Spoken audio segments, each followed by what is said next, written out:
Hi, this is Michael Bang. I'm an international business trainer and I do seminars all over the world helping companies and its personnel become more successful, not just in their business, but also in their personal life. Today, we're going to show you a very interesting technique that maybe also can help you become more successful in your business and in your personal life. This is for you, our VistaSystem ambassadors, because you're not just our customers, but we are truly partners working together to become more successful. So here we go, and this is actually part 2 that we're doing of the last little video training we did. And we talked last time about the SWOT analysis.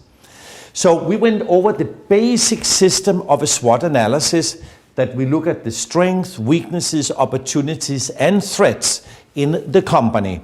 We go through the process, first my observation, then the personnel's observation, ask clients externally and so on, analyze it, and then we write our business plan. And we look at the material, the personnel, the product, and the clients. So this is for the whole company. Now, but in a company, a SWOT analysis can be worked for many, many other areas. We can do a SWOT analysis of one department. We can do a SWOT analysis just of one person.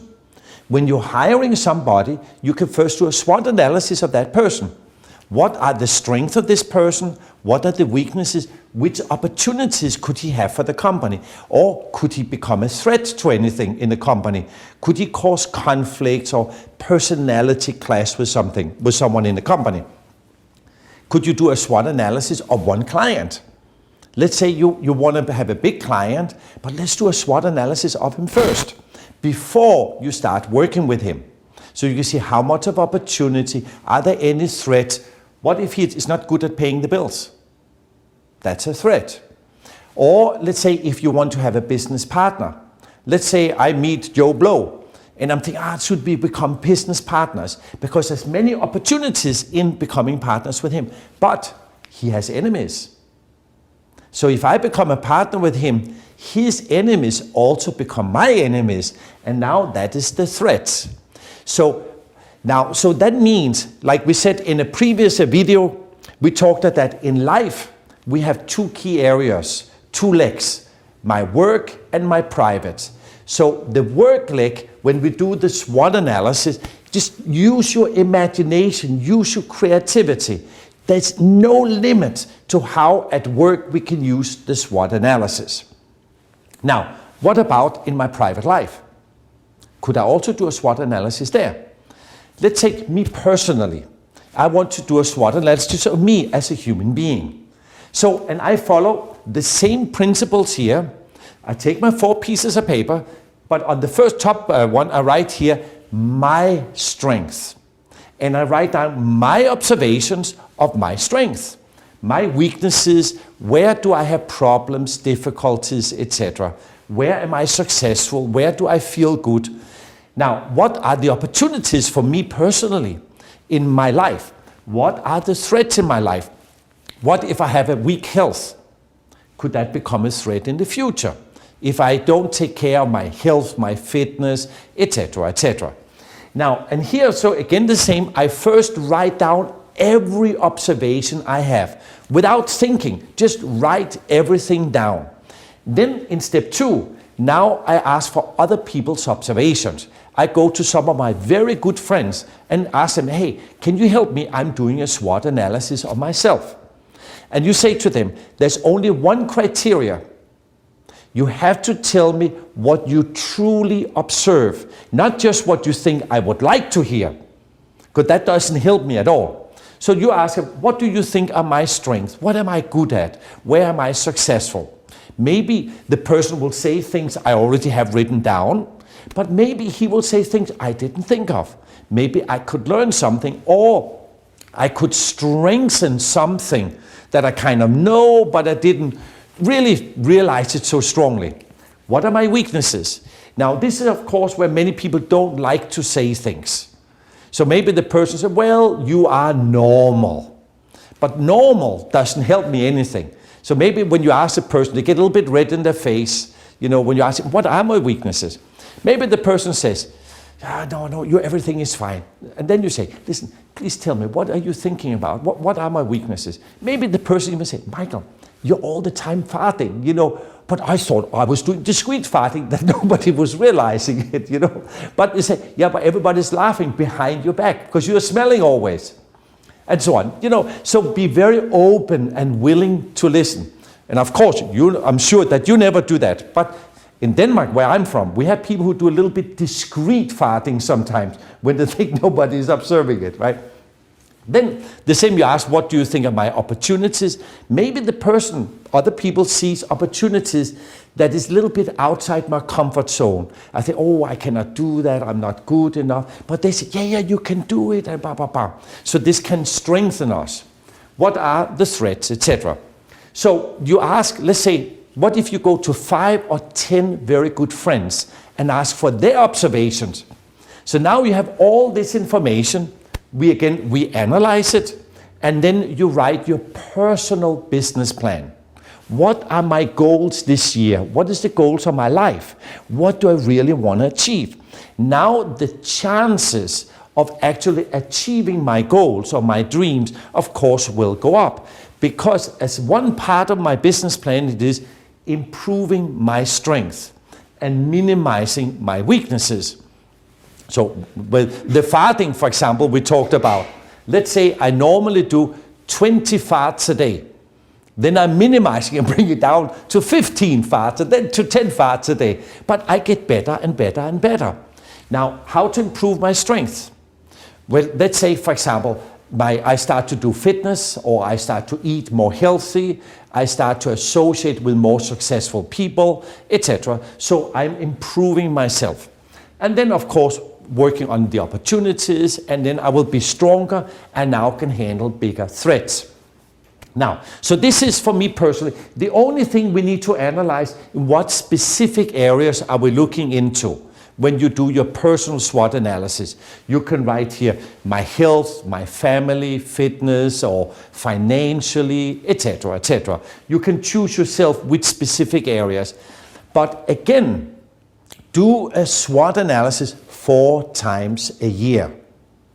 Every quarter of the year, really sit down, do your nice little SWOT analysis. And from my experience, it's only the first 2 or 3 times it's a little bit hard. But after you start to get the hang of it, it goes faster and faster and faster. So this is a SWOT analysis of me personally. Now, what if I'm married? Could I also do a marriage SWOT analysis? What if I sit down with my wife, or the wife sit down with the husband, and together we do a SWOT analysis?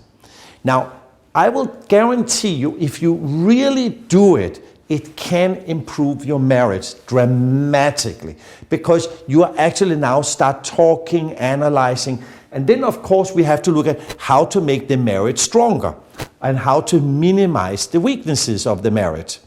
Now, you can do it either as a marriage couple, or you can do it of a family. Let's say you have children. Then you can do a SWOT analysis of the whole family. But remember, involve all the family members. Really, what if you sit down with your kids? Let's say they're teenagers. You sit down with them, because many families, they have conflicts, they have problems that they never solve because they never really talk about it, or they don't talk about it in a systematic way. Here we have a tool or a system to get things handled. Now, and also one key factor you can use it for if you have children. Now, what if you do a SWOT analysis of your child before he starts on a big education? Because I have seen many children or young people, they get an education in an area where either they are not very good at it, they're not strong in it, so they can never become successful in it, or it's the wrong thing for them. Because ideally, when we go into a big education, it has to be in an area where we can develop our strength, and there are opportunities in that area. Because if somebody, let's say, wants to become a doctor, but there's already 1,000 doctors in your city, or in your village or town or whatever, and they don't need any more doctors. There are no opportunities for more doctors. So even if you become a doctor, but what if you're not the best doctor? What if you're a medium or low-level doctor? You will end up as a dishwasher because nobody want to hire you unless you're the best doctor in that area. So this SWOT analysis is phenomenal for children to start working with them, but do it on a very easy way. Don't make it complicated. Just sit down with them on a regular basis, maybe once again every quarter, because children often are changing. They get new ideas, new dreams, etc., etc. Now, what if you have a good friend? What if you have a good friend, let's say a woman who's 42 years old, unmarried, no children, but it's a huge problem for them. They really want to be married and have children. Then what if you sit down and do a SWOT analysis with them?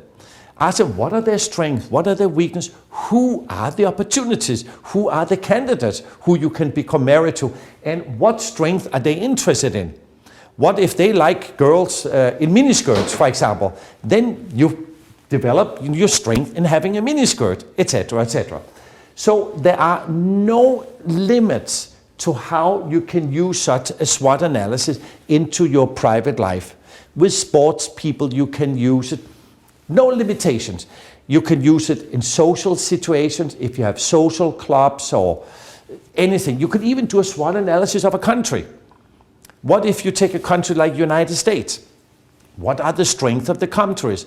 Or what are the weaknesses? What are the opportunities of the country? And what are the threats to the country? And then working on improving the strength and minimizing the weaknesses so that we will end up with more opportunities and we are stronger to actually handle the threats. But again, this is not just what I think, not just my personal ideas, because often we have fixed ideas. You really got to go through these 4 steps, the process.